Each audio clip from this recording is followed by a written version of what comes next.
Les réserves d'oxygène s'amenuisent à bord du sous-marin porté disparu dans l'Atlantique Nord alors qu'il plongeait vers l'épave du Titanic. À son bord, 5 passagers dont on est sans nouvelles depuis dimanche. Le point sur les dernières informations dont nous disposons avec notre envoyé spécial à Boston.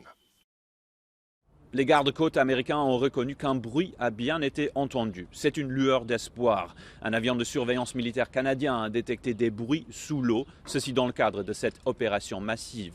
Les chercheurs ont déplacé un robot sous-marin dans cette zone. Cependant, ces recherches ont donné des résultats négatifs, mais elles continuent. Ce sont les mots des gardes-côtes basés ici à Boston qui dirigent cette mission de sauvetage complexe. Le magazine Rolling Stone avait précédemment cité ce qu'il décrivait comme des messages internes du gouvernement américain qui affirmait que les équipes avaient entendu des bruits de coups dans la zone toutes les 30 minutes. On estime que les réserves d'oxygène pourraient s'épuiser dans les prochaines 24 heures si le submersible fonctionne toujours. Et des questions restent quant à la façon dont les équipes pourraient même atteindre le sous-marin perdu. Il pourrait être perdu à une profondeur d'environ 3800 mètres sous la surface de l'eau près de l'épave du Titanic. Pendant ce temps, plus en plus de navires et d'avions internationaux se dirigent vers la région.